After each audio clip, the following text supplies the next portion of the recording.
Nagsisimula ang lahat sa walang magawang pagsaksi ng ating bida sa kanyang mga nakatatandang kapatid na inaatake ng nakakatakot na espiritu. Wala siyang magagawa para iligtas sila, at sa huli, nabubuhay lamang siya salamat sa sakripisyo ng kanyang mga kapatid, na nanunumpa na maghihiganti sa hinaharap. Sa kasalukuyan, nakilala natin si Hayama Kun Ato, ang binata na naging tinatawag nilang guardian ay. Sa madaling salita, siya ay isang mangangaso na inatas ang magpadala ng mga espiritu pabalik sa kanilang sariling mundo kapag sila ay pumasok sa atin. Ngunit may kakaiba sa kung paano isinasagawa ni Hayama ang kanyang trabaho. Sa halip na maging mabait at mahabagin tulad ng kanyang lolo na si Zohei, si Hayama ay may mas marahas na hilig, na naglalabas ng kanyang galit sa mga espiritu bago sila pabulaykan. Pinayuhan siya ng kanyang lolo na huwag magpatuloy sa gayong mga agresibong pamamaraan, na nagpapaliwanag na hindi lahat ng espiritu ay masama. Ang ilan ay dumating ng hindi sinasadya, at ang iba ay pinipiling manatili sa kapayapaan. Ang tungkulin ng mga tagapag-alaga tulad ni Hayama ay ibalik sila ng hindi nagdudulot ng hindi kinakailangang pinsala, gamit lamang ang puwersa bilang huling paraan. Ibinunyag pa niya na mayroong isang tao na kasama ang mga espiritu at tinatrato sila bilang pamilya.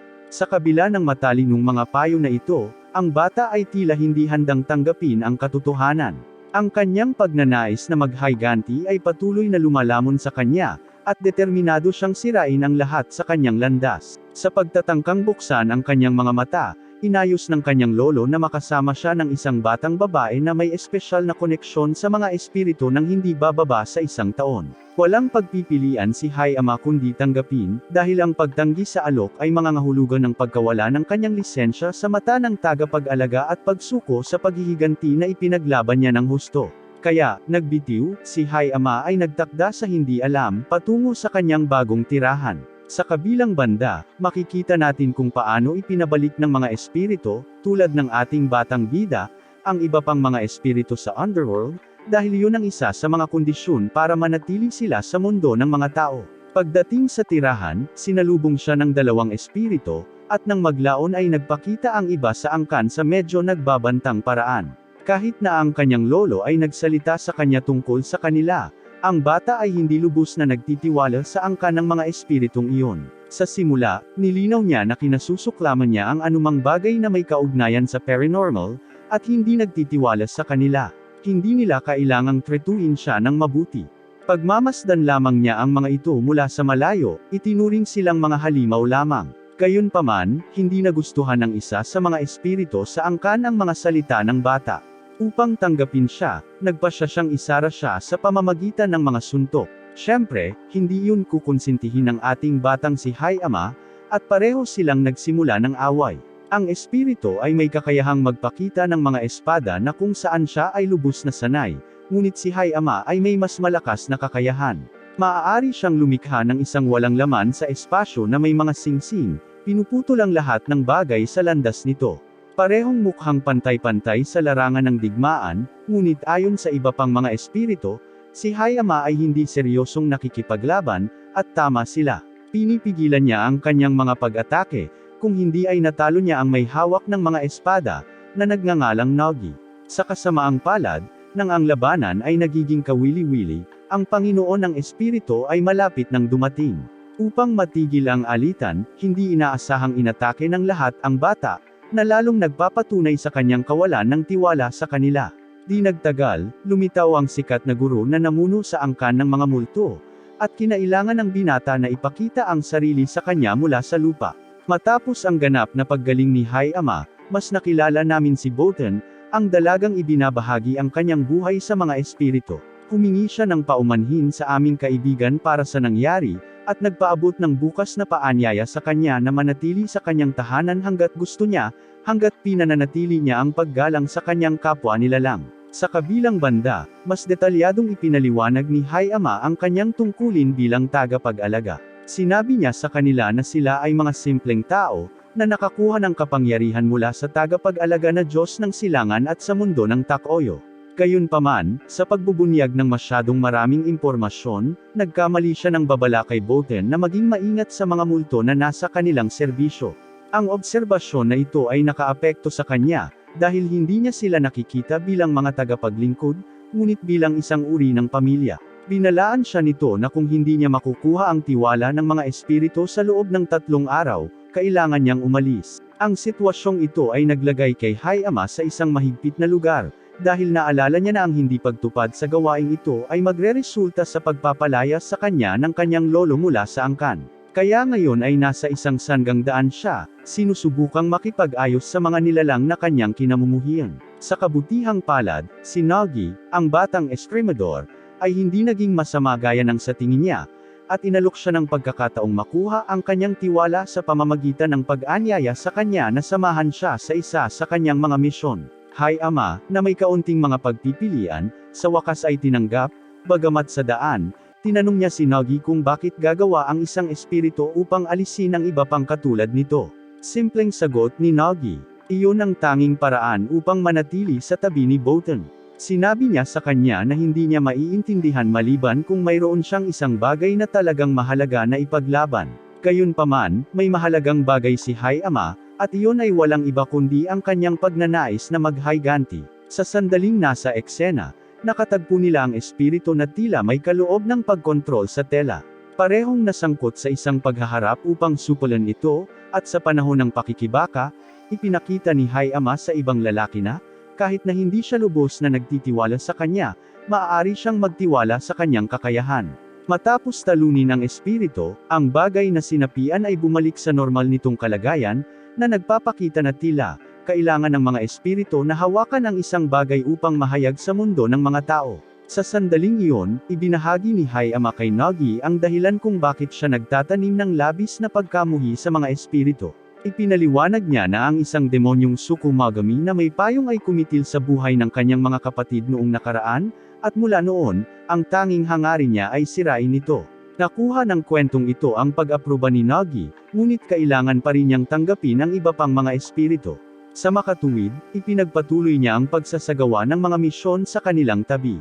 Gayunpaman, sa isang regular na inspeksyon ng isang hindi nakakapinsalang espiritu na naninirahan sa lupain, nataranta ito ng matuklasan na ang Nagetsuki, ang kanibotan, ang may pananagutan sa investigasyon.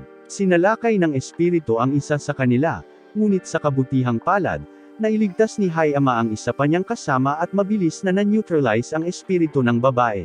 Malapit na siyang sirain, inamin niya na nakarinig siya ng mga chismis na hinuhuli nila ang mga kauri nila at natatakot na maging biktima ng naturang pangangaso. Sa sandaling iyon, naalala ng ating bida na hindi lahat ng mga multo ay masama, na humahantong sa kanya upang ihinto ang kanyang pagtatangka na sirain ang espiritu. Salamat sa desisyong ito, naging maayos ang lahat, at nakuha ni Hayama ang pag-aproba ng 2 pang espiritu sa pamamagitan ng pagpigil sa kanyang uhaw sa paghihiganti upang bigyan ng pagkakataon ang isang nangangailangan. Nagsimulang napagtanto ni Bota na marahil si Hayama ay hindi kasing sama ng kanyang iniisip, at maaari na siyang magsimulang makisama sa iba pang mga espiritu. Pagkatapos nito, mapapansin natin na halos gabi-gabi ay nananaginip ang ating bida tungkol sa alaala ng kanyang mga kapatid sa sementeryo, at tila, ipinasa nila sa kanya ang mga armas na ginamit nila. Sa paglipas ng mga araw, nakuha na niya ang mga pirma ng halos lahat ng mga espiritu ng angkan, na nagsisimula ng dumamay sa kanya. Ang kulang na lang ay si Yu, ang pinakaseryosong miyembro na tila may pinakamaraming sama ng loob sa bata. Sa kabilang banda, isang gang ng mga espiritu mula sa rehiyon, na tila napupuot sa angkan ng Botan dahil sa kanilang pangangaso sa mga kauri nila, inakusahan sila ng mga taksil at nagbabalak na salakayin sila. Samantala, si Hayama, kasama si Yu, ay nagtatrabaho sa isang misyon, kahit na hindi niya pinahintulutan ang batang lalaki na makialam dahil ang aming bida ay dumating ng huli sa lokasyon sa unang lugar. Upang makuha ang kanyang pirma, ang tanging paraan ay ang talunin siya sa isang tunggalian. Kaya't nagsimula sila ng isang paghaharap, ngunit sa pagkakataong ito ay nais ng aming anak na baguhin ang kanyang paraan ng pagkilos, na nakatuon lamang sa pag-iwas sa mga pag-atake ng batang babae at sinusubukang hikayatin siya ng hindi gumagamit ng karahasan, tulad ng ipinayo sa kanya ng kanyang lolo. Sa kasamaang palad, siya ay nag-a-apply ng diskarteng ito sa isang napakasamang oras, dahil si Yu ay hindi nagpipigil at binibigyan siya ng pambubugbog. Gayunpaman, nang sila ay magkaharap, ang gang mula kanina ay lumitaw sa eksena, at sa kasamaang palad, si Hayama ay nahuli ng isa sa mga diskarte ni Yu. Sa sandaling iyon, nangyari ito, kaya naman hindi siya makakatulong sa labanan. Sa kabutihang palad, bago ito magsimula, ang natitirang bahagi ng angkan, na nakita ang pagkakaroon ng hindi kilalang mga espiritu, ay lumitaw upang magbigay ng suporta. Ngunit ngayon, ang magandang bahagi ay malapit nang magsimula, dahil nagpa siya hanggang nasalakayin ang pinakamahina sa grupo, na sa kasong ito ay ang aming batang lalaki, na nakulong. Sinubukan silang pigilan ng iba sa angkan, ngunit napagtanto nila na hindi sila nagdalawang isip na salakayin ang isang tao. Kaya ang conclusion ay nakipag-ugnayan na sila sa iba noon, at ang kanilang pinuno ay nagkamali ng pag-amin nito. Ang mga salitang ito ay gumising sa halimaw, dahil nang marinig ito, ginamit ni Hay-ama ang kanyang sariling pisikal na lakas para makawala sa pamamaraan ni Yu, isang bagay na kahit ang mga espiritu ay hindi magawa. Matapos gawin ito, nagsimula siya ng masaker laban sa mga multo na sumunod sa kanya.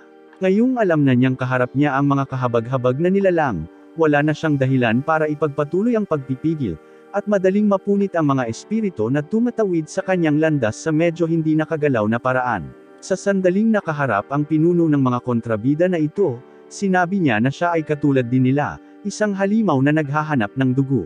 Ngunit bago pa man siya makatapos ng pagsasalita, nilipol siya ng aming anak, hindi lamang pinabalik siya sa kanyang mundo, kundi tuluyan siyang nilipol. Napagtanto ito, naunawaan ng pinuno ng angkan na si Hay-ama ang tiyak na taong kailangan nila sa kanilang pamilya para sa kung ano ang darating, dahil ang kapangyarihang iyon ang pangunahing dahilan kung bakit nila tinanggap na ay host siya sa kanilang tirahan. Sa wakas, pagkatapos ng paghaharap na ito, nakuha ni Hay-ama ang inaasam-asam na pag-aproba mula kay Yu na makapag-stay sa lugar, na nangangahulugang maaari na siyang manatili sa kanila para sa buong taon na napagkasundoan nila mula sa simula. Sa kabilang banda, isa sa mga kondisyon na ipinataw ng pinuno ng angkan ng Hori sa lolo ni Hay-ama para tanggapin siya ay kailangan niyang pakasalan si Botan. At ngayong natuklasan nila na karapat-dapat ang bata na makasama niya, isisiwalat nila ang lahat ng ito.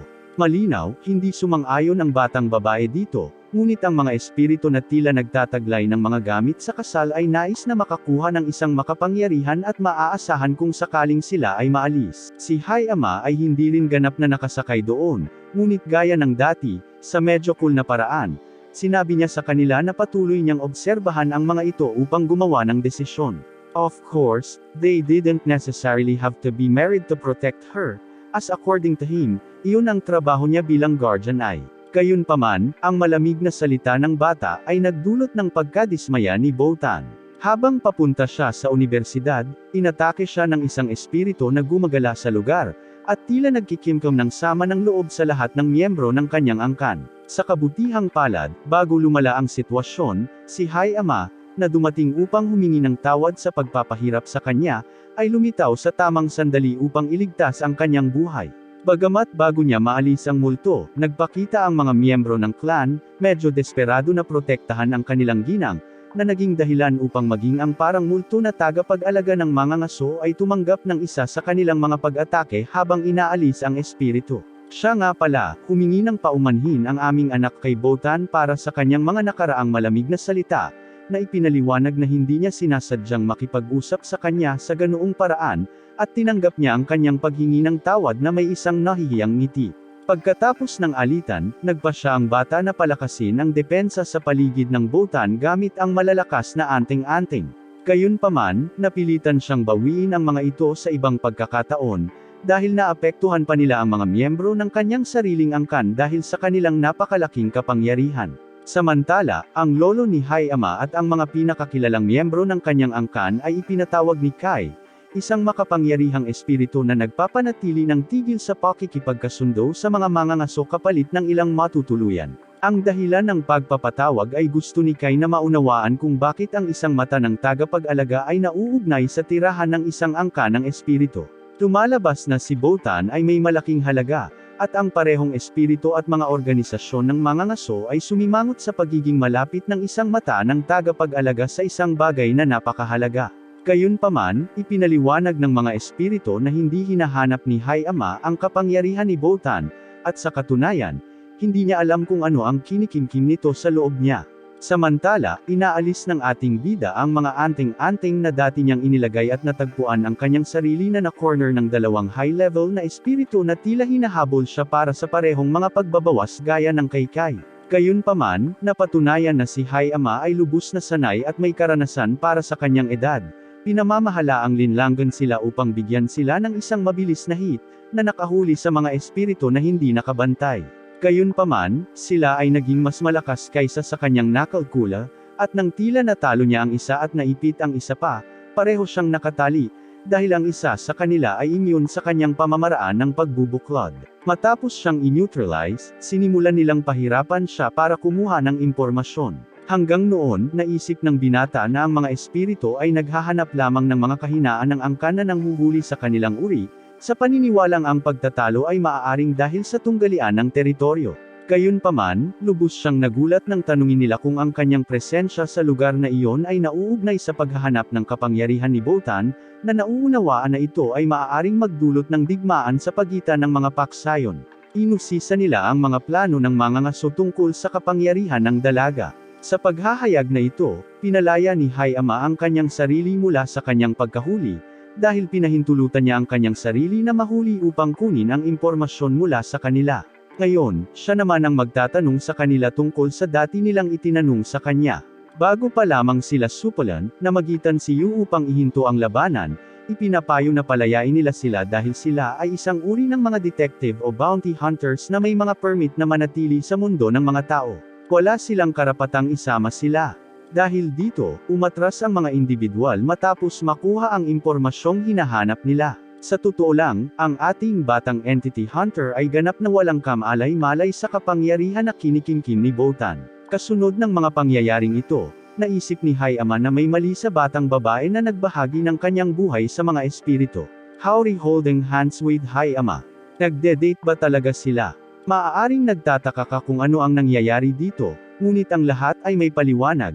At ang lahat ay bumalik sa kalahating oras na ang nakalipas. Susubukan niyang alamin kung tungkol saan ang lahat ng ito, kung ano ang itinatago ni Botan, ngunit sa pagkakataong ito ay gusto niyang gawin ang mga bagay ng tama. Inimbitahan niya ang babaeng pinag-uusapan sa isang date para mapag-isa at tanungin kung ano ang nangyayari. Gayunpaman, nataranta siya, iniisip na isa itong romantikong imbitasyon, at sa huli ay tinanggihan siya. Sa kabutihang palad, si Haori, ang pinuno ng angkan, ay nag-imbita sa kanya sa isang petsa upang ipaliwanag kung ano talaga ang nangyayari. Gayunpaman, ang petsang ito ay naging walang iba kundi isang uri ng pagtugis kay Botan. Habang ginagawa nila ito, hiniling ni Haori kay Hay-ama na maingat na pagmasdan ang paligid. Sa paggawa nito, natuklasan ng bata ang isang nakakatakot. Nakatutok sa kanya ang tingin ng daan-daang nakatagong espiritu. Isang bagay na, ayon kay Haori, ay nararanasan ng dalaga sa buong buhay niya. Ipinaliwanag niya na ito ay dahil, gaya ng alam na alam niya, ang mga espiritu ay kailangang magkaroon ng isang bagay upang maging material sa mundo ng mga tao. Gayunpaman, ang isa sa kanila ay nakakuha ng isang tao, at sa kanyang pagtataka, ang taong iyon ay si Botan. Sa kabutihang palad, ang espiritu ay nanatiling natutulog sa loob niya, ngunit ang kapangyarihan nito ang nakakaakit ng daan-daang espiritu. Lahat sila ay pinagbawalan na lumapit sa kanya, maging ang mga mangangaso. Dahil kung ang kapangyarihang iyon ay nahulog sa mga kamay ng isang pangkat, ang balanse ay mawawala. Ito ang dahilan kung bakit galit na galit ang ibang mga paksayon na nilapitan sila ni Hay-ama ng napakalapit. Bukod dito, iyon ang dahilan ng dalaga, tila, palaging nag-iisa, dahil ang kanyang demonyong aura ay nagtataboy sa mga tao. Siyempre, hanggang sa sila ay naatasang protektahan siya. Nang malaman ito, hindi natakot si Hay-ama, hindi katulad ng ibang tao na nakakaalam. Sa halip, nagpasya siyang protektahan pa si Botan, batid ang panganib na kinakaharap nito. Higit pa rito, pinatunayan ito sa kanya na ang mga espiritu ng angkan ay hindi masama. Sa katunayan, kinatawan nila para kay Botan ang dating naging para sa kanya ng kanyang mga kapatid, at hindi siya papayag na maiwang mag-isa ang dalaga. Medyo matagal na, at lumilitaw na ngayon ang lungsod na natatakpan ng puti, kung saan ang lamig ay nagpapakilala sa presensya nito. Gayunpaman, ang pinakakapansin-pansing aspeto ay ang makabuluhang pagpapabuti sa relasyon sa pagitan ni Hay-ama at ng angkan. Bagaman, tulad ng madalas na nangyayari, Kapag ang mga bagay ay tila maayos, ang isang bagay na hindi inaasahan ay palaging lumitaw. Si Aoji, ang mersenaryong dating nag-cruise ang landas ni Hayama, ay naging isang hindi inaasahang kakampi. Matapos ma-hire ng isa sa mga Botan spirit, inihayag niya ang mahahalagang impormasyon. 3 hunter clans ang nakatutok sa Botan. Takot sila sa kapangyarihang taglay niya, at naniniwala silang pinakamahusay na wakasan ang kanyang buhay bago ganap na magising ang espiritu. Sa kabilang banda, tumanggap si Hayama ng tawag mula sa isa sa pinakamalaking angkan sa Kyoto, ang lungsod kung saan siya lumipat. Humihiling sila ng mga detalyadong ulat ng kanyang mga misyon sa pangangaso sa lugar. Binalaan siya ng kanyang lolo tungkol kay Katamori, ang pinuno ng angkan, na nagmumungkahi na maaaring siya ay isang lobo sa pananamit ng tupa. Sa kabila ng mga babala, walang pagpipilian si Hayama kundi makipagkita sa pinuno. Ang pagpupulong kay Katamori ay nakakaintriga. Bagaman binalaan siya ng lolo ni Hayama, ang pinuno ay mukhang pala kaibigan, kahit na nag-aalok ng isang demonstrasyon kung paano ang kanyang mga tagapag-alaga, sa ilalim ng kanyang utos, ay gumagamit ng mga selyo upang alisin ang mga espiritu. Ang sitwasyon ay nagiging mas komplikado, na naglalagay kay Hayama sa isang senaryo kung saan ang mga alyansa at pagpapakita ay maaaring maging mapanlinlang gaya ng espiritual na mundo mismo. Habang sila ay nag-uusap, ang individual ay nagpataw ng 2 kondisyon para kay Hayama na magpatuloy sa pagtatrabaho sa lugar.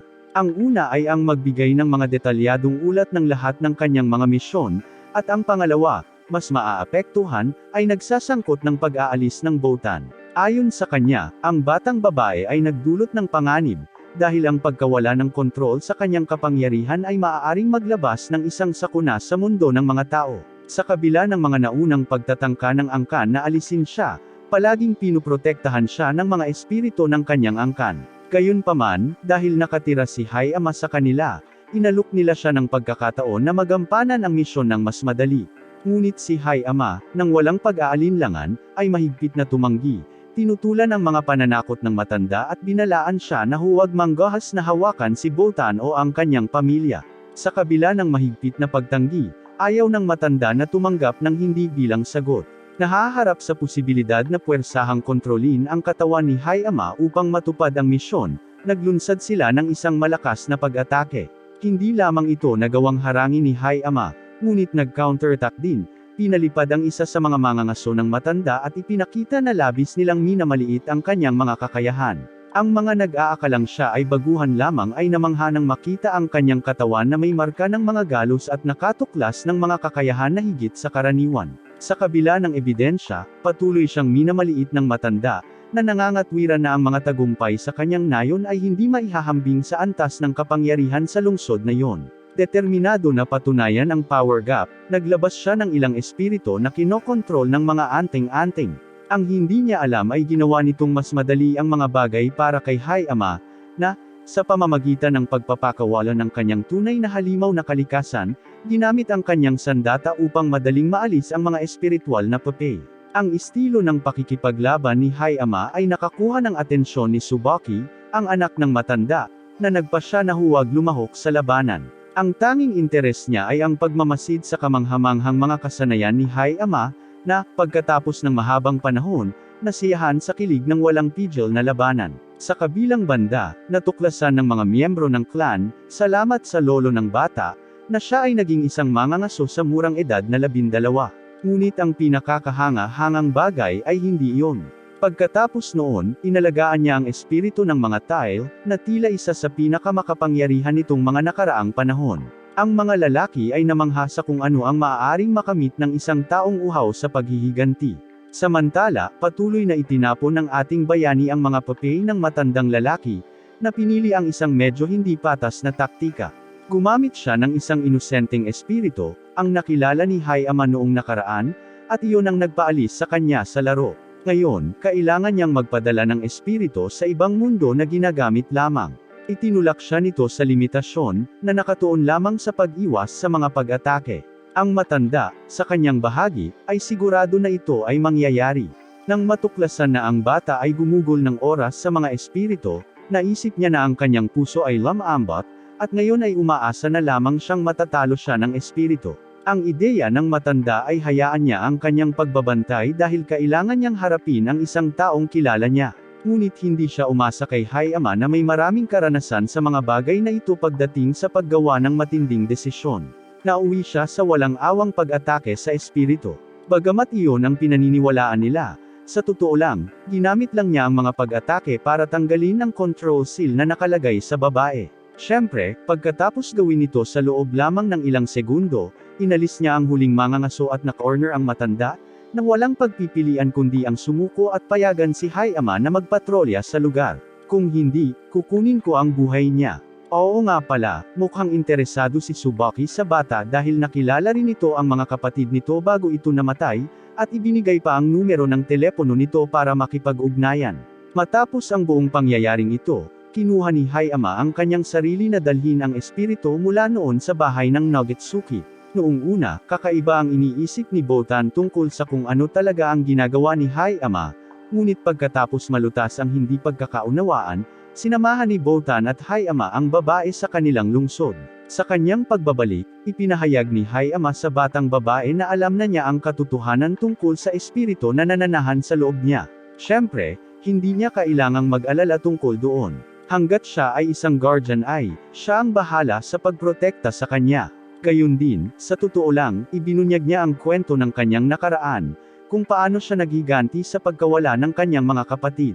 Sa pamamagitan ng paraan, ang mga espiritu ay lalong kumbinsido na si Hayama ang magiging perpektong asawa para sa batang Botan.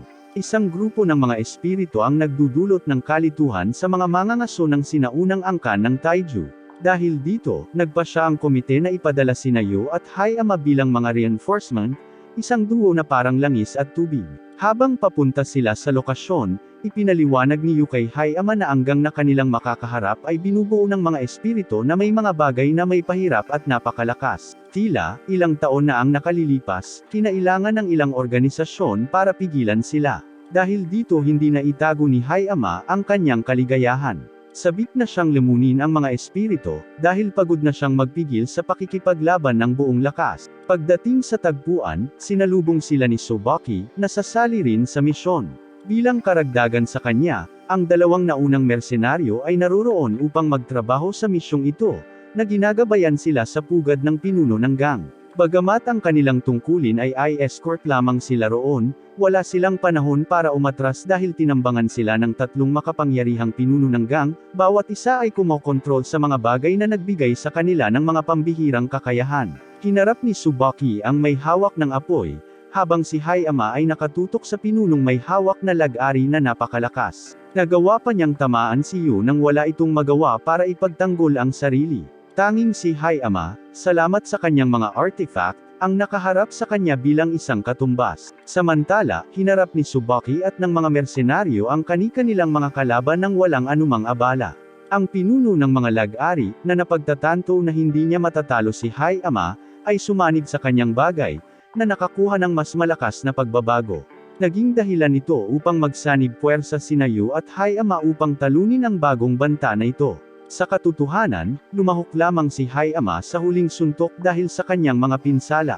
Sinamantala niya ang pagkakataong ipinakita ng pag-atake ni Yu upang wakasan ang unang espiritu ng minsan at para sa lahat.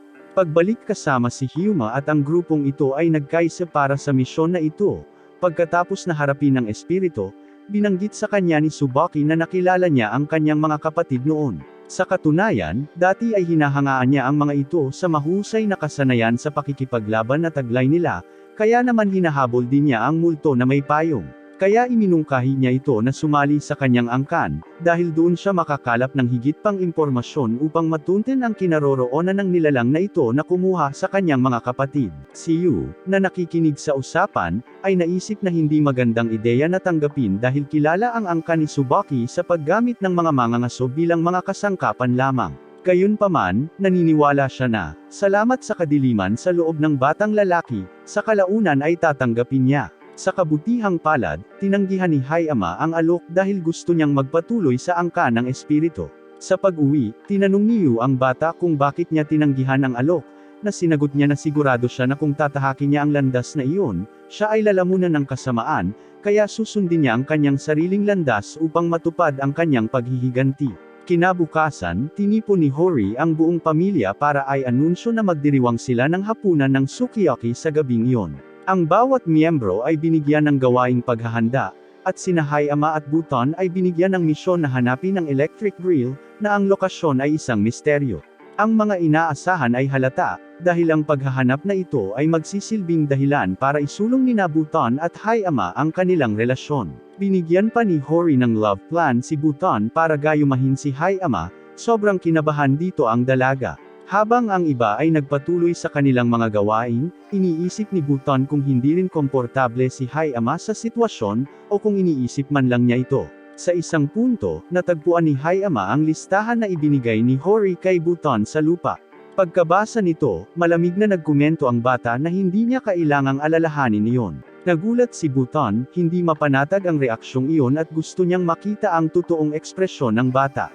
Sa kabila ng kanyang mga pagtatangka na iwasan ito, pareho silang natisod at sa wakas ay umamin ang bata na namumula. Sa huli, hindi na rin mate at tago ng dalawa ang kanilang nararamdaman, bagamat hindi rin nila pinapormal ang relasyon. Pagsapit ng gabi, nag-enjoy ang grupo sa inuman at masarap na pagkain. Minsang nag-iisa, sinabi niya sa kanya na ang pamilya Nogitsuki ay nagpapaalala sa kanya ng kanyang mga kapatid at sinabi sa kanya na siya ay may isang mahusay na pamilya. Pagkatapos ng insidenteng iyon, lumipas ang ilang araw, at nakatanggap ang aming batang bida ng imbitasyon mula sa isang dalubhasang tindahan ng damit sa Pangangaso. Oo, dahil ang mga mangangaso ay karaniwang gumagamit ng proteksyon na damit upang maiwasan ang mga mortal na pinsala, hindi tulad ni Hayama, na laging lumalaban sa normal na damit at nauwi sa bugbog. Upang maiwasan ang pagkakaroon ng mas maraming galos, nagpasya siyang tanggapin ang imbitasyon. Pagdating sa lokasyon, muli niyang nakatagpo si Tsubaki, na sinigurado ang kanyang pagpasok sa kilalang tindahan na iyon matapos mapansin sa kanilang mga nakaraang labanan na laging lumalaban si Hayama ng walang proteksyon. Siya nga pala, sa wakas ay nakilala ni Tsubaki si Buton, na itinuturing niyang karibal niya sa pag-ibig ni Hayama. Ngunit pagdating sa mahalagang bahagi, sa sandaling nasa tindahan, nalaman ng ating batang bayani na ang mga kasuotan ay nilikha sa pamamagitan ng kapangyarihan ng ilang mga espiritu na nagpakita ng kanilang mga sarili sa anyo ng tela. Upang magamit ang mga ito, kailangan muna niyang bumuo ng isang kontrata pagkatapos makuha ang kanilang tiwala. Ang paraan kung paano napatunayan ni Hayama ang kanyang sarili na karapat-dapat na dalhin ang espiritu ay sa pamamagitan ng pagpapakita kung paano niya mapaglabanan ang malalaking epekto sa pamamagitan ng kanyang pang-araw-araw na pisikal na pagsasanay, isang bagay na ibang-iba sa iba pang mga mangangaso na lubos na umaasa sa kanilang mga kasuotan para sa pagtatanggol. Dahil dito, nakuha ni Hayama ang tiwala ng tela, o mas tiyak, na ipinarating sa tela na karapat-dapat itong protektahan siya. Habang nangyayari ito, binanggit ni Tsubaki kay Buton na interesado siya at dapat siyang maging maingat, dahil kung hindi, aagawin niya ito. Naiwan iyon, habang hinihintay ng aming ghost hunter si Buton sa labas ng unibersidad habang tinatapos niya ang ilang takdang aralin, nakatanggap siya ng isang hindi inaasahang bisita, si Kai, na gustong malaman ang mga kakayahan ng batang lalaki na nakatira sa pamilya ni Buton at sabik na harapin siya bilang isang ehersisyo. Upang harapin ang apo ni Zohei, si Etsuki, ang babaeng kasama ni Kai, ay lumikha ng isang uri ng hadlang upang pigilan ang sinuman na makagambala sa paghaharap. Bagamat agad na tinangka ni Hayama na salakayin siya, napakalaki ng pagkakaiba ng kapangyarihan. Ang individual na ito, sa ngayon, ang pinakamalakas na espiritu na naharap niya, salamat sa baluti na taglay niya, na nagbigay sa kanya ng iba't ibang kakayahan. Sa pagkakataong ito, kailangang gamitin ni Hayama ang lahat ng kanyang kakayahan upang mabuhay. Sa kabila ng pag-deploy ng lahat ng kanyang kapangyarihan ng lubos, nagawa ni Kai na ma-corner siya, at higit pa rito ay kinutya siya sa pamamagitan ng pagtatanong kung naniniwala siya na kaya niyang talunin ang multo na sumusunod sa kanya sa loob ng maraming taon na may ganoong katamtamang kapangyarihan. Halatang ikinagalit nito ang binata. Ngayong alam niyang may impormasyon si Kai tungkol sa multo na pumatay sa kanyang mga kapatid, naging halimaw siya. Dahil sa kanyang husay, nagawa niyang saktan ang isa sa pinakamalakas na espiritu sa mundo. Gayunpaman, hindi iyon sapat, dahil muling na-neutralize ni Kai si Hayama. Pagkalipas ng ilang segundo, naputol ang labanan ng mga espiritu ng angkan, na naramdaman ang presensya ng espiritong ito sa paligid. Bagamat gusto ni Kai na harapin sila para sa kasiyahan, nakuha ng mga espiritu ng angkan ang kanyang kasama, at sinabi niya sa kanya na natapos na ang kanyang oras para sa paglilibang sa pamamagitan ng pagsil sa kapangyarihan ni Kai, kaya natapos ang labanan. Ang espiritu ay wala doon upang talunin si Hay-ama, ngunit para lamang masuri ang kanyang mga kakayahan. Bago umalis, nagtanong siya kung bakit hindi ginagamit ni Hay-ama ang kanyang tunay na sandata, dahil ang mga singsing ay hindi orihinal na sandata ni Hay-ama. Sa halip, ginamit niya ang mga ito bilang isang paraan ng pagluluksa para sa kanyang mga kapatid. Ipinaliwanag ni Kai na sa ganitong paraan, hinding-hindi niya kayang harapin ang multo na pumatay sa kanyang mga kapatid. Para doon, kailangan niya ang kanyang tunay na kapangyarihan. Bukod pa rito, sinabi rin ni Kai sa mga espiritu na sila ay malupit sa pagpayag kay Hay-ama na protektahan si Botan, kahit na kinuha ng payong ang kanyang mga kapatid noong sinubukan nitong agawin ang kapangyarihang nakatago sa loob niya. Ang batang babae na nakikinig mula sa malayo ay natigilan sa paghahayag. Gayunpaman, salamat sa mga salitang iyon, nagpasya si Hay-ama na umalis sa angkan sa loob ng ilang buwan upang palakasin ang kanyang sarili. Alam niya na sa kanyang kasalukuyang antas, hindi niya magagawang tuparin ang kanyang paghihiganti at hawakan ang ideya na hindi gamitin ang kanyang sandata. Makalipas ang ilang buwan, muling nakasama ng binata si Botan at ipinaliwanag sa kanya na hindi siya umalis sa clan dahil naniniwala siyang siya ang may pananagutan sa nangyari sa kanyang mga kapatid. Alam niya na ang tanging salarin ay ang masamang multo na pumatay sa kanyang pamilya, kaya nagpasya siyang manatili sa tabi nito, protektahan siya. Gayunpaman, tumugon si Botan na pinakamahusay na lumayo siya, dahil sa tuwing sinusubukan ng mga tao na lapitan, nauuwi sila sa pagkawala ng kanilang mga buhay, tulad ng kanyang tiyahin, ang kaisa-isang taong minahal niya. Sa kabila nito, iginiit ni Hay-ama, tiniyak sa kanya na wala siyang dapat ipag-alala.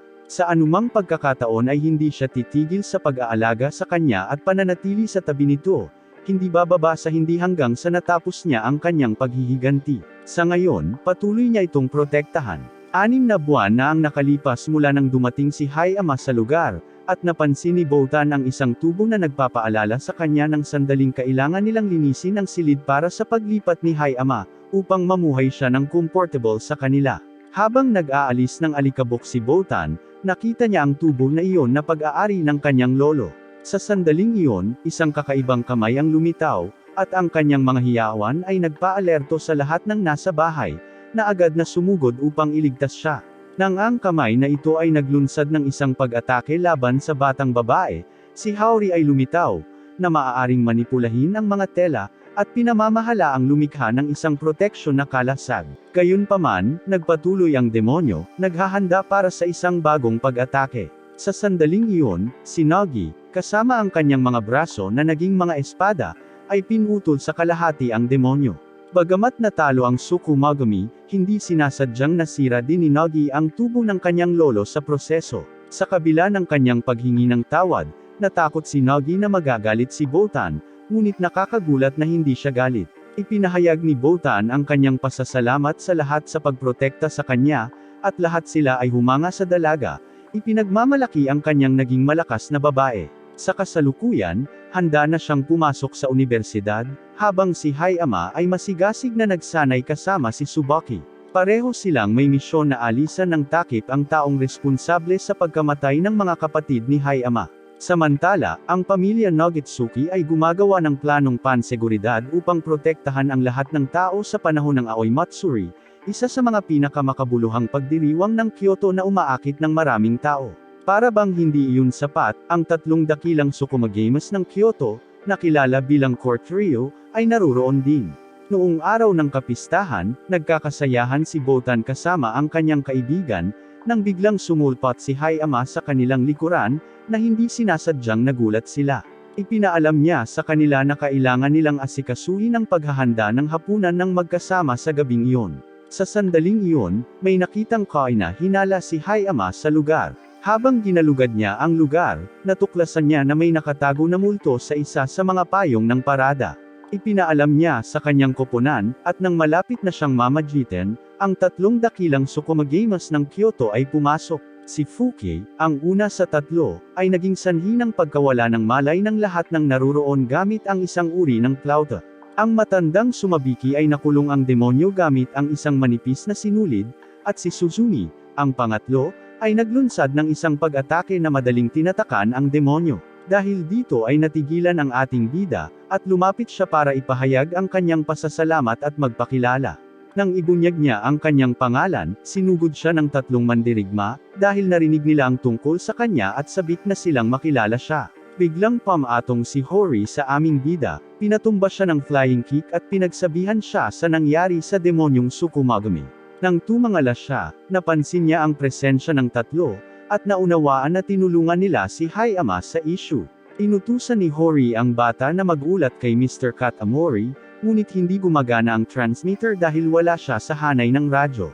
Habang papalapit siya sa kalye mula sa gusali, napansin niya ang isang kakaibang payong na nagpabalik sa alaala noong inanyayahan siya ng kanyang mga kapatid na saksihan ang isang labanan laban sa isang Tsukumogami. Sa nakamamatay na engkwentro na iyon, sila ay tinambangan ng demonyo na nagpawalang bisa sa mga diskarte ng Guardian Eyes, at walang magawa siyang nanood, habang ang kanyang mga kapatid ay walang awa na natalo. Sa mas malapit na pagsisiyasat sa payong sa bangkita, isang demonyo na may isang pambabaeng figure ang nagpakita sa kanyang sarili, na pinapanood siya ng may masamang tingin. Sa ikalawang araw ng pagdiriwang, ipinagdiwang ng 3 ang kanilang reunion sa pamamagitan ng isang maliit na pagtatanghal para sa mga dumalo, kabilang si Hayama, na nanunood sa kanila. Tumitaw si Kagami at pinaalalahanan si Hayama na nangako siyang maghapong magkasama. Magkasama, nagpasya silang mamasyal sa parke, kumain sa isang Italian restaurant, at subukan ang mga damit.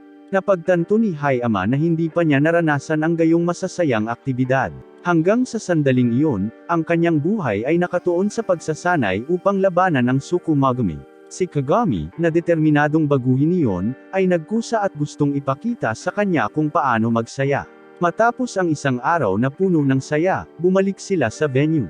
Biglang lumitaw ang isang masamang Tsukumogami, at hinahabol ito ni Nagi kasama ka. Si Hayama, na sabik na tumulong, ay sumama sa kanila upang tatakan ang demonyo. Pinagmamasdan sila ni Kagami ng may kumpiyansa, alam na mapoprotektahan ng husto si Botan sa hinaharap. Nang matapos ang konsyerto, ang trio, hindi kasama si Fuki, na pinigil ng mga pulis sa daan, ay nagtungo sa ari-arian ng pamilya ng Nagasaki. Nagulat sina Sumabiki at Suzumi nang makita si Botan at nagsimulang magtanong sa kanya tungkol sa musikang pinakikinggan ng mga kabataan, habang naghahanap sila ng bagong estilo. Samantala, umalis si Hayama sa estate, na inalala ang sinabi sa kanya ni Nagi tungkol sa maingay na mga instrumento at puro musika lang ang pinag-uusapan, isang bagay na nakakainip ang aming bida. Sa kanyang paglalakbay, nakasalubong niya ang ilang kaibigan ni Botan, na pilit siyang dinala upang magtanong sa kanya. Buti na lang at lumitaw ang dalagang nagligtas sa kanya mula sa mga tanong ng mga babae. Ang Tsukumogami ng Kyoto, kasama ang mga pinuno ng pamilyang Nagasaki, ay tumugon sa pangunahing isyu at nagpahayag ng kanilang kawalang kasiyahan sa mga aksyon. Inakusahan nila sila ng paglabag sa batas na kanilang ipinataw, dahil kinwestiyon nila ang motibo sa likod ng paggigiit na magpakasal ang mga kabataang ito. Hinala nila na ang tunay na layunin ay bitag ang bisitang naninirahan sa loob ng Botan. Naalala nila kung paano noong nakaraan, nawalan siya ng kontrol pagkatapos ng pagkamatay ng kanyang tiyahin, at dahil ang babae ay nasa gilid sa pagitan ng mabuti at masama, naniniwala sila na ginagamit nila si Hayama upang tulungan si Botan na mahanap ang tunay na kaligayahan bilang isang tao at ay silang demonyo sa loob niya. Dahil ang pamilya ni Botan ay binubuo ng mga gamit pangkasal, naramdaman nilang tungkulin nilang isagawa ang kasal. Ang pang-anim na sentido ng matandang babae ay nagpapahiwatig na natugunan ni Hayama ang lahat ng mga kinakailangan upang maging isang mabuting asawa para kay Botan, ngunit nagbabala ito na ang paglabag sa panuntunan ay magdudulot lamang ng kaguluhan. Sa kabila ng mga babala, iginiit ni Hori na kung kinakailangan, lalaban sila hanggang wakas upang maisakatuparan ang plano. Biglang nagsimulang tumugtog ng musika ang Tsukumogami ng Kyoto, na iniwan ang mga pinuno ng pamilyang Nagasaki na nataranta, sa takot na ito ay pasimula ng isang pag-atake. Gayunpaman, ang tunay na intensyon ng Tsukumogami ay kumpirmahin na tama ang kanilang mga hinala. Tiniyak ng matandang babae na hindi sila tututol, hanggat walang nakikialam sa 3, na inihayag na ang pangunahing dahilan ng pagpupulong ay upang humingi ng kanilang tulong tungkol sa isang Tsukumogami na lumitaw sa lungsod. Halata na ang tinutukoy nila ay ang demonyong nakita ni Hayama kanina. Sa mga sumunod na araw, nakita namin si Botan at ang kanyang mga kaibigan sa unibersidad, lahat sila ay miyembro ng isang club sa unibersidad. Ikiniling nila kay Botan na anyayahan si Hayama na tulungan sila sa isang gawain na nangangailangan ng lakas ng isang lalaki, kaya tinawag ng batang babae ang lalaki, at agad itong pumayag. Pagdating sa universidad, inaresto si Hayama ng mga security guard, na inakala niyang isa siyang kriminal. Matapos linisin ang hindi pagkakaunawaan kay Botan at malaman ang nangyari, tinanggap siya ng mga kaibigan ni Botan. Habang si Botan ay papunta sa klase, ang mga babae ay nagsilbi sa kanya ng tsaa at nagsimulang magtanong sa kanya tungkol sa kanyang relasyon kay Botan, na naging dahilan upang hindi komportable si Hayama at nag-udyok sa kanya na tumakas sa lugar. Ang aksyon na ito ay ikinagalit ni Botan, at habang nasa daan, sinubukan ng kanyang mga kaibigan na ipaliwanag na gusto lang nilang makilala ang lalaki at nag-aalala tungkol sa kanyang kaligayahan. Biglang nakaramdam ng kakaibang sensasyon si Botan at naramdaman ang presensya ng Umbrella Demon. Walang kamalay-malay ang mga babae sa nangyayari. Sa pagtatangkang tumakas, sila ay nakulong sa loob ng hadlang na nilikha ng demonyo, at dinala sila sa ibang dimensyon. Sa sandaling iyon, binalaan ni Kai si Etsuki na nakaramdam siya ng pamilyar na enerhiya, ang parehong naramdaman ni Hayama. Sinubukan ng demonyo na silipin ang kaloob-looban ni Botan para palayain ang amo nito. Si Netsuke, na naghahanap ng labasan mula sa madilim na hadlang, ay lumitaw at inatake ang demonyo ng walang pag-aalinlangan. Nang maglaon, nahuli ang mga kaibigan ni Botan sa layuning saktan sila para magising ang demonyo sa loob. Sa kabutihang palad, dumating si Hayama sa oras upang protektahan ang kanyang babae, tulad ng ipinangako niya. Sa isang malakas na pag-atake, nagawa niyang magdulot ng malaking pinsala sa demonyo. Nang muling nabuo ang demonyo mula sa pag-atake, tinanong nito si Hayama kung paano niya magagawang ipagtanggol ang tatlong babae. Sa sandaling iyon, lumitaw si Fuki, ang batang may hawak ng makapangyarihang plauta, at ipinahayag na paprotektahan niya ang mga babae. Tiniyak niya kay Hayama na huwag mag-alala sa kanila. Ang tanging focus niya ay dapat sa pakikipaglaban sa demonyo. Sa isang determinadong ekspresyon, ang demonyo ay nagpakita ng pananabik tungkol sa nalalapit na laban, sabik na ipaghiganti ang mga kapatid nito. Pagkatapos nito, inutusan niya si Botan na tumabi. Bagamat batid niyang nagbabanta ang multo, nag-aalinlangan pa rin siya kung ito ba ang demonyong pumatay sa kanyang mga kapatid, dahil wala itong pagkakahawig sa multo na naalala niya mula sa kanyang pagkabata. Kailangan niyang kumalma at mag-strategize ng mga susunod niyang galaw para sa nalalapit na laban. Kasunod nito, ipinatawag ng kaaway ang kanilang sandata at hinigop ang hadlang. Ito ang naging dahilan upang maniwala si Hayama na ang multo ay nagtatangkang tumakas, at nagbanta siyang talunin ito upang protektahan ang mga tao. Sa isang iglap, nawala siya at muling lumitaw sa likuran niya. Nang sinubukan niyang salakayin siya, iniwasan ng kaaway ang kanyang suntok at pinagmamasdan siya mula sa malayo ng may paghamak, nagsasalita tungkol sa kanyang mga nakatatandang kapatid na lalaki. Ang okasyon na ito ay nagpagalit kay Hayama, na gumamit ng maraming anting-anting at pinagsama-samang mga artifact na minana mula sa kanyang mga kapatid upang makagawa ng bagong sandata.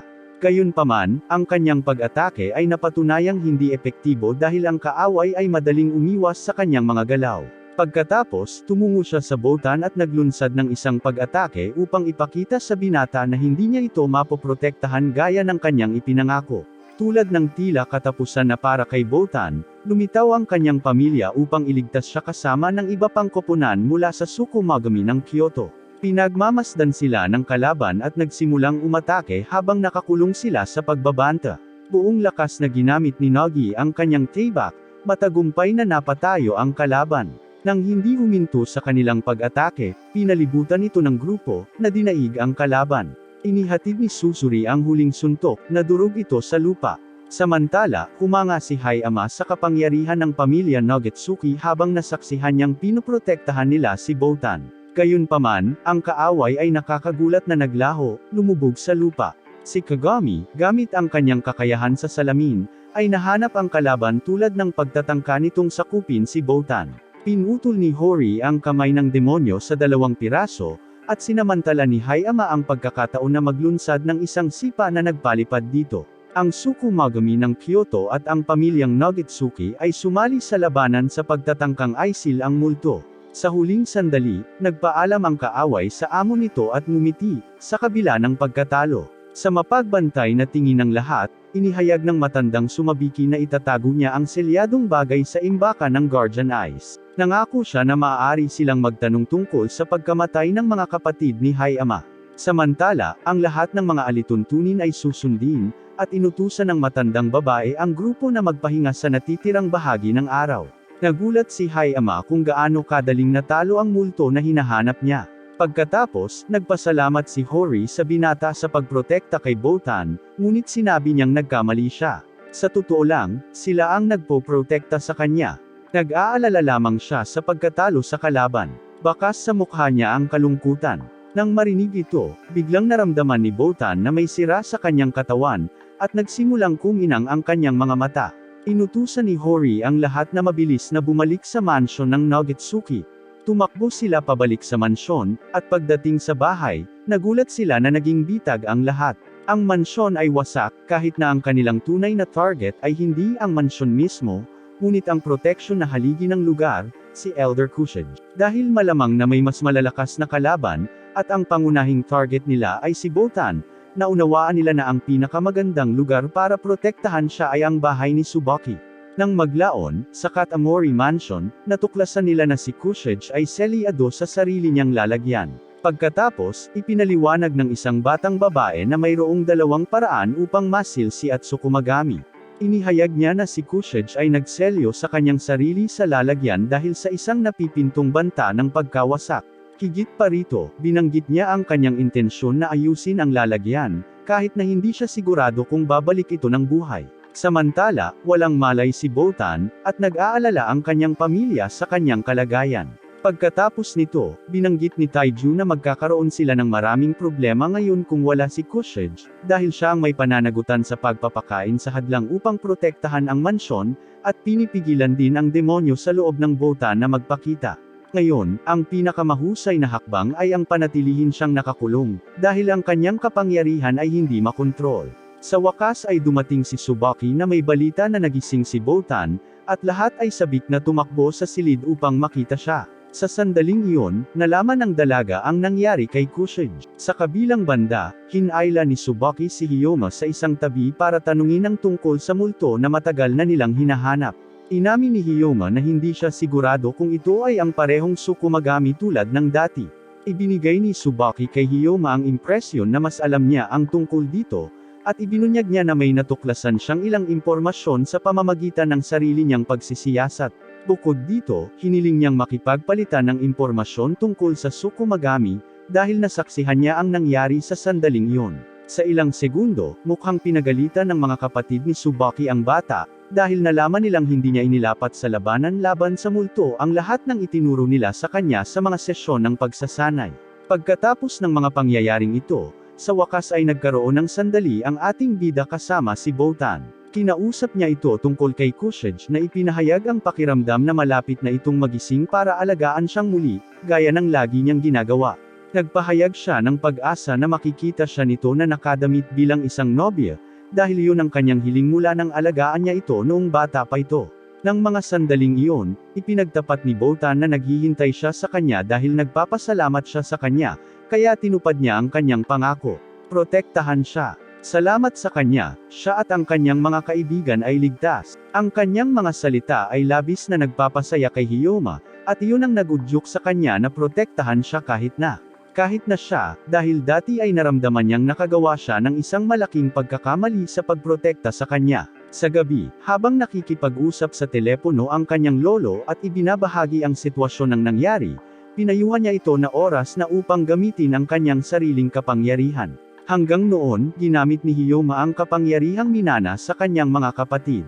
Ngunit ngayon, dahil hindi siya naghihiganti, at ang tanging layunin niya ay protektahan ang isang tao, ito na ang tamang panahon para hanapin at paunlarin ang sarili niyang kapangyarihan. Kinabukasan, dumating si Tsubaki upang kunin si Hiyoma, at hiniling niyang gamitin ang dojo ng kanyang pamilya upang subukang makabisado ang kanyang kapangyarihan.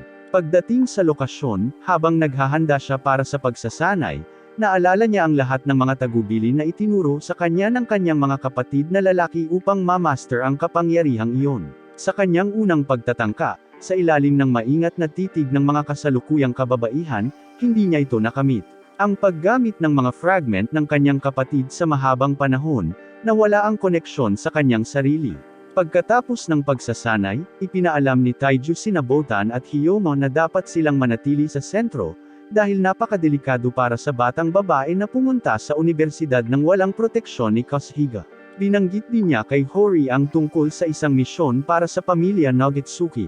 Ang angkan ng Yakimata, isa sa 3 pangunahing organisasyon, ay gustong makipagkita sa kanila ng personal upang pag-usapan kung magpapatuloy ang Botan sa ilalim ng kanilang proteksyon. Tinipon ni Hori ang buong pamilya upang ipaalam sa kanila ang sitwasyon, dahil hindi nila maaaring tanggihan ang imbitasyon. Sa makatuwid, kailangan nilang malaman kung paano protektahan ang Botan. Biglang lumitaw ang musical trio ng korte at nag-alok ng tulong. Ang tanging kondisyon na ipinataw ng pamilya Nogitsuki ay kailangang protektahan siya ng trio na ito sa kanilang buhay hanggang sa malutas ang lahat ng ito. Kinaumagahan, pinag-isipan ni Botan ang mga salita ng Tsukumogami at nakaramdam ng takot sa presensya ng demonyo sa loob ng kanyang katawan. Naalala niya ang sandaling tinanong niya si Taiju tungkol sa katotohanan. Hindi pa rin malinaw ang dahilan ng mga kilos ng Umbrella Spectre, ngunit nagsimula ang lahat nang siya ay kinidnap ng kanyang mga kamag-anak upang iwasan ang Tsukumogami na nagpoprotekta sa kanya. Pagkatapos nito, namatay ang kanyang mga magulang sa aksidente, at idineklara ni Botan na hindi na maalala ang sumunod na nangyari. Ipinaliwanag sa kanya ni Taiju sa panahong iyon ng amnesiac na hindi siya tao at isinuko ang kontrol ng kanyang katawan sa panloob na demonyo. Pagkatapos nilang sagipin siya, binanggit ni Taiju ang pagsaksi sa isang kakaibang liwanag noong araw na iyon dahil ang Tsukumogami sa kanyang serbisyo ay nakakita ng maliwanag na nagmumula sa Botan. Lahat ay yumuko sa kanya, na parabang nagkaroon ng pagbabago sa pamumuno sa loob ng Botan. Tinanong ni Tsubaki kung ang ilaw na iyon ang dahilan kung bakit nag-activate ang papel na payong. Ipinaliwanag ni Taiju na naniniwala sila na ang liwanag ay umaakit sa lahat ng Tsukumogami na nanatiling nakatago, na parang ito ay isang beacon.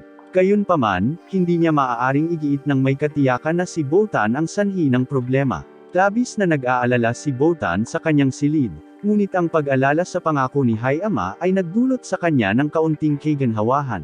Sa kabilang banda, si Hayama ay nag-eehersisyo, at habang iniisip niya kung paano mapanatiling ligtas si Botan nang wala ang pamilya Nogitsuki, biglang, pagdating sa mansyon, naramdaman niyang may nakatingin sa kanya. Nang walang salita, inatake siya ng espada ni Nogi, ngunit nagawa niyang ipagtanggol ang sarili salamat sa estilong Katamori, ang pagtatanggol sa tela. Sa pangalawang pagtatangka ni Nogi, gumamit ang ating bida ng smoke curtain para makaabala sa kanya. Nang sasalakay na sana ni Nogi si Hayama, tumugon siya gamit ang kanyang espada. Tinanong kung iyon ang naisip niyang kaya niyang ipagtanggol si Botan. Nang marinig ang mga salitang iyon, hinati ni Hayama, sa kanyang bagong kapangyarihan, ang espada ni Nogi sa dalawa. Ito pala ay sinusubukang i-verify ni Nogi kung nagawang kontrolin ni Hayama ang kanyang kapangyarihan. Pagkatapos ng paghaharap na ito, nangako si Hayama kay Nogi na protektahan si Botan hanggang sa wakas. Sa gabi, nagpaalam ang pamilya Nogitsuki sa Botan habang papunta sila sa isang pulong kasama ang pamilyang Yakimata sa Tokyo. Samantala, sa mga opisina ng Taiju, itinuring ng ilang miyembro si Botan na isang mapanganib na nilalang, at handang kumilos, kung kinakailangan, upang aisil siya at protektahan ang Kyoto. Tumugon si Taiju na, sa ngayon, hindi sila gagawa ng anumang hakbang. Higit pa rito, ang lahat ay natatakot sa presensya ni Botan, bagamat siya ay tila hindi naapektuhan, na nag-aalok ng tulong sa anumang kinakailangan habang siya ay naninirahan doon. Pagkatapos nito, nakita namin ang pamilya Nogitsuki na medyo kinakabahan sa pagpupulong, maliban kay Kagami, na nasa sabik sa paglalakbay. Sinubukan ni Hori na panatag ang loob sa kanila, dahil hindi pa rin nila alam kung paano sila tatanggapin sa pulong. Biglang, isang multo ang marahas na bumangga sa sasakyan. Sa opisina, palagiang tumatanggap ng mga bisita si Botan dahil sa kanyang pagsusumikap. Nag-uuri siya ng mga pabor, tumatanggap ng mga paninda para sa pagbebenta, at bilang pasasalamat, binibigyan siya ng kanyang mga kliyente ng pagkain. Habang sinasaksihan nina Hayama at Sumabiki ang eksenang ito, pinag-uusapan nila ang susunod na operasyon. Kasunod nito, inanyayahan ni Hayama si Botan na magpalipas ng oras sa dojo. Sa tuktok ng isang gusali, parehong nag-espiya sina Uchiki at Aogi sa koponan ng Shoda upang obserbahan ang kanilang hindi kapani-paniwalang mga diskarte laban sa Tsukumagami ng lungsod. Gayunpaman, hindi ito magiging madali, dahil hindi kakaunti ang kanilang bilang. Sa pagpapatuloy ng paglalakbay patungo sa pulong, si Hori ay naglalakbay sakay ng kotse nang hindi inaasahang inatake ng misteryosong lalaking may payong ang sasakyan ng pamilya Nogetsuki, na nagdulot ng malaking pinsala. Gamit ang isang malakas na hadlang, ang multong iyon ay ganap na naglaho sa kotse, bagaman ang lahat ay nakatakas sa oras. Para lalong palubhin ang mga bagay, 3 pang multo ang lumitaw na sumama sa labanan.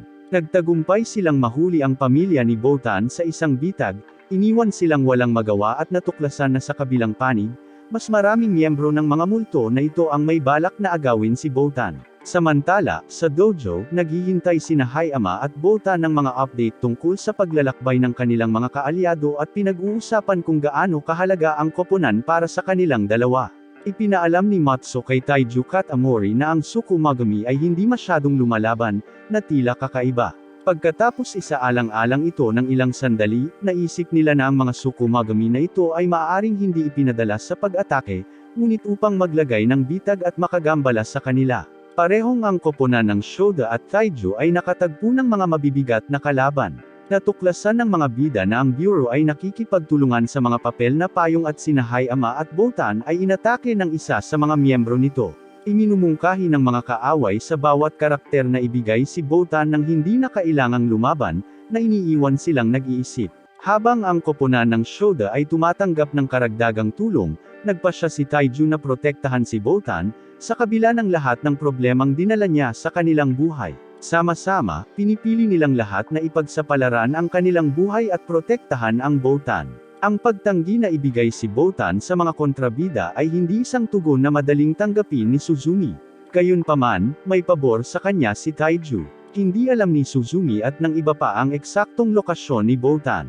Nahaharap sa isang napipintong pagkatalo, si Taiju ay may ace sa kanyang mangas, isang hindi malalampasan na puwersang protection. Natuklasan ng koponan na ang dating natalo na Tsukumagami ay mga papel na kontrolado ni Fuki sa pamamagitan ng Plauta. Siguradong magiging mahigpit ang laban para sa magkabilang panig. Parehong nananatiling nagkakaproblema sina Botan at Hayama, dahil sila ngayon ay nasa ilalim ng malakas na pagkakahawak ni Sumabiki, na ginagamit ang lahat ng kanilang potensyal upang talunin ang dalawa. Inaasahan ang nakakainis na power-up. Hiniling ni Hayama kay Botan na takpan ang kanyang mga tainga upang mapaglabanan ang ingay na ibinubuga ni Sumabiki. Matapos ang isang distraction, nasugatan si Hayama at nagmamadaling sinubukang tumakas sa lugar na iyon kasama ang kanyang kasama. Bagamat sakop ni Hayama ang Botan, hindi ito naging hadlang sa kanilang pagkontra kay Sumabiki at sa patuloy na pag-atake ng kumpanya. Kahit na tila isang hindi patas na laban, nagawa ni Hayama na pabagsakin si Sugar ng isang higanteng bato. Bagamat sinusubukan ng ating mga bida na makatakas, ginagawa ni Sumabiki ang imposibleng pigilan sila. Maging ang hindi inaasahan ay nangyayari. Sinisira ni Sugar ang napakalaking bato, na nagpapakita ng kanyang tunay na kapangyarihan. Sa kabila ng matinding pinsala ni Hayama, tumanggi pa rin itong ibigay si Botan. Muling inatake ni Sumabiki si Hayama gamit ang ibang kapangyarihan na posibleng pumatay sa kanya. Panandaliang pinag-isipan ni Botan na ibigay ang sarili upang mabuhay ang kanyang kasama, ngunit biglang naalala ang pangakong binitiwan ni Hayama sa kanya. Nang tila nawala na ang lahat, at tinangka ni Sugar na patayin si Hayama, ipinagtanggol niya ang sarili at pinutol ang kamay nito. Sa napakahalagang sandali kung saan tinukoy ang tagumpay o pagkatalo ng magkabilang panig, isang pangunahing karakter ang lilito sa eksena, si Tsubaki Katamori. Nagsimula na ang labanan sa pagitan ng koponan ng Shota at ng mga kalaban, at ginagawa nila ang kanilang makakaya upang maalis ang mga puppet. Sa kabila ng kanilang mga pagsisikap, muling binuhay ni Fuki ang mga nasugatang puppet, na muling nabuo ang kanilang mga nawawalang bahagi. Ang koponan ay nahaharap sa isang makabuluhang hamon dahil upang ganap na talunin ang mga puppet, kailangan muna nilang talunin si Fuki. Kung hindi nila gagawin ito ng mabilis, ang tunog na ibinubuga ng Plauta ay maaaring magpa-hypnotize sa kanila. Sa kabutihang palad, ang koponan, tulad ni Hayama, ay nakatanggap ng tulong mula sa isang espesyal na pangkat. Samantala, ginagawa ni Taiju Katamori ang lahat para ipagtanggol ang sarili mula sa makapangyarihang Suzumi, salamat sa kanyang mga proteksyon na anting-anting. Patuloy na hinampas ni Suzumi ang matanda ngunit bigla niyang napagtanto na ang silid ay ilusyon lamang. Ngayon ay dapat iwasan ni Suzumi ang lahat ng mga bitag na itinakda ni Taiju, na nawala. Isang higanteng halimaw ang bumihag kay Suzumi, at isang matagumpay na Taiju ang natagpuan sa labas ng gusali. Isang malakas na kaaway ang bumaba, si Tsubaki Katamori ay dumating upang talunin si Hayama at ang mga kaaway ng bataan. Sinimulan niyang pag-aralan si Shiger at ang kanyang tunay na pinagmulan. Habang si Tsubaki ay nagmumungkahi kay Hayama na kumuha ng defensive na paninindigan, naglunsad siya ng isang nakakasakit na pag-atake ng direkta sa Sumabiki. Kahit si Shiger ay sumusubok na salakayin ang bataan, ngunit lumawak ang kapangyarihan ni Sumabiki at pinipigilan ang insidenteng ito. Siya ay lasing sa kapangyarihan at gustong angkinan ang premyo ng pagkatalo sa dalawang kalaban na ito, gamit ang maraming armas at kapangyarihan. Sa kabila ng kanyang mga kritikal na pag-atake, sapat na ba ito para talunin sina Shiger at Sumabiki? Habang nasugatan, naalala ni Sumabiki na sa panahon ng digmaan sa pagitan ng Kyoto Tsunomi at Sogonbi, natalo ni Tsubaki Katamori ang kanyang mga kaaway habang tumatawa ng may pananabik. Ito ang dahilan kung bakit iniiwasan ni Sumabiki ang isang paghaharap sa malakas na kalaban na ito at nagpasyang labanan si Hayama sa halip. Napansin niyang nabigla siya dahil magkaaway na sila. Ipinaliwanag niya sa kanya na kailangan niyang matuklasan kung ano ang dinadala ni Botan sa loob niya dahil siya ang susi upang mabuksan ang pinto na naghihiwalay sa buhay mula sa patay. Ipinaliwanag niya na ang ambisyon ng Tsukumagami ay marinig ng mga tao. Siyempre gusto ni Hayama na iwasan ang nakakabaliw na misyon na ito, kaya nagpasya siyang labanan si Sumabiki. Samantala, nagawa ni Suzumi na makatakas mula sa kung saan siya nakulong ni Taiju at nakipaglaban sa snake spell na ipinatawag ng Elder. Sa kabila ng pagsabog ng ahas na ito, nananatiling aktibo ang spell, na muling umaatake kay Suzumi. Bumalik sa mga bida, sinubukan ni Hayama na ipagtanggol ang kanyang sarili gamit ang kanyang sandata laban kay Sumabiki, at si Tsubaki ay patuloy na lumalaban kay Shiger na may malaking kalamangan. Ngunit biglang, isang boses ang nagpatigil sa labanan. Nang hindi inaasahan nina Hayama at Botan, nagtipon ang buong gang, na ikinagulat ng iba. Pagkatapos magsimula ng bagong melody si Fuki, tinawag niya ang mga bagong karakter na may dalang payong. Bago magsimula ang laban, binalaan ni Hayama si Botan na tumakas sa eksena para iligtas ang sarili. Naramdaman ni Tsubaki ang determinasyon ni Hayama na ipagtanggol si Botan laban sa mga bagong kaaway na ito at nakaramdam siya ng pananabik sa pagkakaroon ng mga mapanganib na karibal na matatalo. Sa pagsisimula ng labanan, kailangan nilang umiwas sa mga pag-atake ng kaaway. Si Kogurashi ang unang umatake, na nagpakawala ng kakaibang kapangyarihan na lumabas sa lupa. Ang iba pang mga kaaway tulad ni Suzumi at Fubuki ay nagsanib puwersa upang harapin sina Hayama at Tsubaki. Parehong tinamaan ngunit patuloy na pasulong anuman ang pinsalang natatanggap nila. Samantala, mula sa malayo, pinag-aaralan ni Tenjitsu ang labanan, ang kanyang mga mata ay nakatutok kay Botan. Gustong subukan ni Botan na tumakbo at tumakas gaya ng utos ni Hayama, ngunit napagtanto niyang hindi niya magagawa dahil nasa ilalim siya ng kapangyarihan ni Fuki. Ang masama pa, lumilitaw si Shiger sa likod niya, na nagbabalik ng mga alaala. Isang alaala na nagpatroma sa kanya, tulad ng sa isang biyahe sa kotse, siya at ang kanyang tagapagtanggol ay inatake ng ilang Tsukumagami, na nagdulot ng isang aksidente. Nang makitang umuulit ang pattern na ito at posibleng mawala muli ang mga nagpoprotekta sa kanya, dahan-daang lumalabas ang tunay na kapangyarihan ni Botan. Nagulat si sa resulta ng labanan laban sa mga papel ni Fuki. Tinanong niya si Matsu kung saan nagpunta si Fuki at sumagot siya na biglang tumakas si Fuki. Napansin nilang pareho na kakaiba ang pag-uugali ng Tsukumagami na tumulong sa kanila noon sa laban. Ngayon ay lumuhad ang mga kalaban habang unti-unting nagpapakita ang tunay na kapangyarihan ni Botan, na nag-iiwan sa kanya na mukhang nagmamay-ari.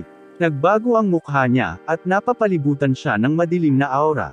Ang maladyos na kapangyarihan ni Botan ay pumipigil sa kanyang mga kaaway na gumalaw. Nilapitan niya si Suzumi at hiniling na tumayo siya. Nang mapansin ang pinsala ni Suzumi, nagpasya siyang alisin ito, na ikinagulat ng lahat. Ang mga kaaway, kabilang si Soubiki, ay nabigla sa sariling katangian nitong maladyos na nilalang, isang taong hindi nila makontrol. Hiniling ni Hayama sa Diyos na ito na ibalik si Botan. May bumabagabag sa kanyang loob, na nagpapahina sa kanyang kapangyarihan at aura. Siya, o sa halip ang Diyos na nasa loob niya, ay sumusubok na lumaban, ngunit mas malakas ang mga salita at alaala ni Hayama. Hinawakan ni Hayama ang balikat ni Botan. Kinumbinsi niya itong bumalik sa realidad dahil may mga naghihintay at nag-aalaga sa kanya. Niyakap siya ni Hayama at dahan-daang hinubad ang kanyang maladyos na katauhan. Habang sumisigaw sa mga kalaban, isang kapangyarihan ang pinakawalan mula sa kahon na nasa ilalim ng pagbabantay. Salamat sa mga pagsisikap ng pangunahing tauhan, bumalik sa normal si Botan, at lahat ng mga kaaway ay sumugod kay Hayama, na humahadlang sa mga pagnanasa ng mga kontrabida. Ang koponan ay lumabas mula sa payong ni Tenjitsu, na siyang nakakulong sa kanila. Malas para sa mga kontrabida na malapit ng saktan si Hayama. Isang ngiti ang bumalik sa mukha ni Botan nang makitang iniligtas sila ng kanyang mga kasama. Inaasahan ni Nagi at ng iba pa ang mga pag-atake ng mga kaaway, iniiwasan sila, upang hawakan ang mga bida sa kanilang mga bisig. Habang ang iba pang mga karakter ay nagpapalitan ng kasiyahan, inutusan ni Haori si Hayama na magpahinga, dahil siya ay nasa kritikal na kondisyon. Kinikilala siya ni Nagi bilang isang tunay na lalaki sa pagtupad sa kanyang pangako. Nalalapit na ang paghaharap. Nagpakita si Tenjitsu sa harap ng ating mga bayani at iniwan silang nabigla pagkatapos sabihin ang sumusunod. Tila hindi namatay ang nakatatandang kapatid ni Hayama tulad ng naisip niya, at ngayon siya ang naging pinakamalakas na kontrabida. Sinapian ba ng demonyong ito ang katawan ng kanyang kuya? Sino ba talaga siya? Bagamat nalilito si Hayama, nananatili siyang determinado na protektahan si Botan. Muling umatake si Sumabiki. Pinagbantaan siya ni Haori, na hinihiling na matapos siyang talunin, ipinaliwanag niya ang kanyang pagkakanulo sa koponan. Sa kabila nito, determinado si Sumabiki na lumaban. Ang magkabilang panig ay nagsimulang magtaltalan, at si Nagi ang nawalan ng pasensya at nagpasimula ng madugong labanan na ito. Nang maglaon, isiniwalat ni na Sumabiki at Fuki ang kanilang mga huling anyo. Inanunsyo ni Sumabiki ang kanyang espesyal na pag-atake, ngunit saglit na pinahinto ni Haori. Sinusubukan din ni Fuki na maglunsad ng isang pag-atake, ngunit ito ay mabilis na pinalihis ng isang salamin, isang kapangyarihan ng Kagami. Matalinong tumalon si Nagi at pinaulanan ng nakamamatay na suntok si Sumabiki, na nag-iiwan sa kanya sa paghihirap. Gayunpaman, nagawa niyang i-recompose ang kanyang sarili, na pinalakas ng galit. Sa isang punto, na-shoot ni Fuki ang isa sa kanyang mga kapangyarihan kay Susuri, na pansamantalang nagpapahina sa kanya. Si Sumabiki, na nahaharap sa potensyal na pagkatalo, ay nagpakawala ng isa pang bagong kapangyarihan, na kahit na nabigla sa kanilang sariling mga kaalyado. Ang napakalaking kapangyarihan na ito ay nagdudulot ng malaking presyon sa mga bayani, na nagbibigay kay Fuki ng kalamangan upang maihatid ang huling suntok. Sa kabila ng labis na kawalan ng pag-asa, ang welga ni Fuki ay hindi nakakapinsala sa mga kaalyado, salamat sa intervention ni Kushage sa laban na ito. Madaling hinubad ni Kushage ang Sumabiki ng kanilang mga kapangyarihan, kaya napalaya ang mga bayani mula sa isa pang nakakagambalang bitag. Hinarap ni Haori ang kanyang mga kaaway ng may matinding determinasyon kasama ng kapangyarihan ng kanyang koponan, na nangakong lalaban ng mahigpit. Parehong tuwang-tuwa sina Sumabiki at Fuki sa labanan, at muling nagsasagupaan ang magkabilang panig. Sa pagkakataong ito, lubos na ginagamit ng magkabilang panig ang kanilang mga kakayahan, ngunit pinag-uugnay ng mga kaalyado ang kanilang mga puwersa upang maghatid ng isang tiyak na suntok sa kaaway. Hinati ni Nagi si Sumabiki sa dalawa, at si Yu ay nagtamo ng matinding sugat kay Fuki. Kapwa, matapos pagnilayan ang nangyari nang masaksihan nila ang Diyos na si Botan, tinanggap ang kanilang kamatayan at bumagsak sa lupa sa pagod. Sa kabilang banda, si Fuki ay nawasak din magpakailanman, tinatanggap na ito ay isang magandang laban. Sa wakas ay natalo si Tsunebiki, ang mga karakter ay nagpahinga sandali, dahil natapos na ang mahirap na bahagi. Ginamit ni Kagami ang kanilang kapangyarihan kay Sumabiki para balikan ang nakaraan. Ang kapayapaan ay hindi permanente, tulad ng iba na lumilitaw sa larangan ng digmaan. Isa na namang malaking labanan ang naghihintay sa ating mga bayani. Nangako si Sugar na aalisin si Botan. Sa kabila ng pinsala, nais ni Tsunebiki na patuloy na lumaban, na nananabik na mapasa kanya ang mga nasa harapan niya. Ganun din ang ginawa ni Hayama para talunin ang kanyang kaaway. Parehong sumusulong ang mga bayani at kontrabida sa pag-atake ng sabay-sabay. Sinubukan ni Hayama na gumawa ng isang tumpak na suntok ngunit nasugatan. Ang kanyang kaaway ay walang problema sa pagtatanggol at pag-iwas sa mga pag-atake. Sa sandaling iyon, napagtanto ni Hayama na ang kanyang kaaway ay ang pumatay sa kanyang kapatid.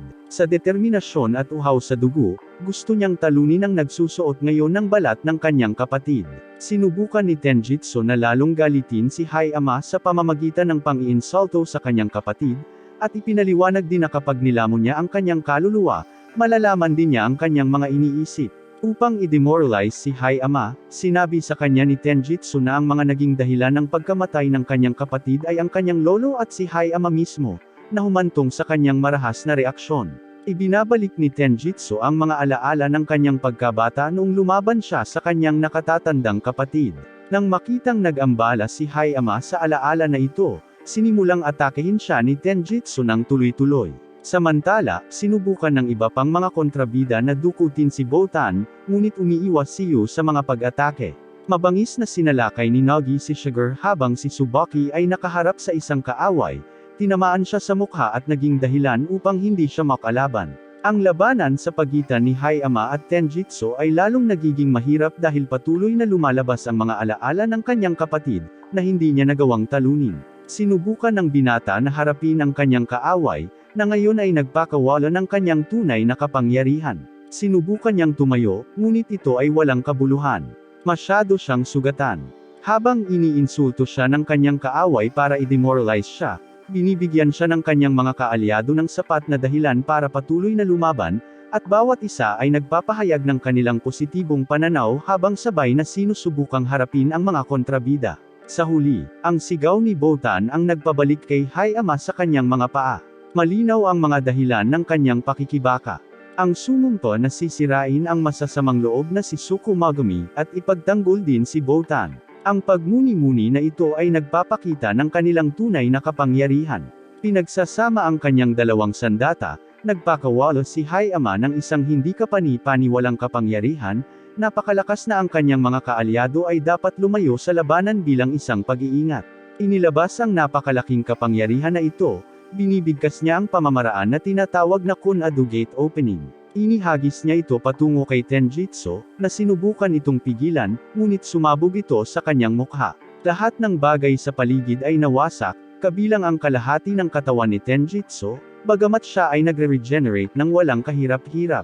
Sa kabutihang palad, si Taiju Katamori at ang natitirang bahagi ng koponan ay sumali sa labanan, na makabuluhang nagpapagaan sa laban. Itinuturing ni Tenjitsu na imposibleng manalo sa labanang iyon, kaya nagpasya siyang tumakas, nagbanta na isasama niya si Botan balang araw bago mawala kasama ang kanyang mga kaalyado, gamit ang payong para sa transportasyon.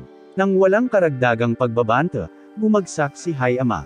Nagmamadali si Botan upang tingnan ang kalusugan ng binata, ngunit ipinaliwanag niya na pagod lamang siya, at hindi siya dapat mag-alala.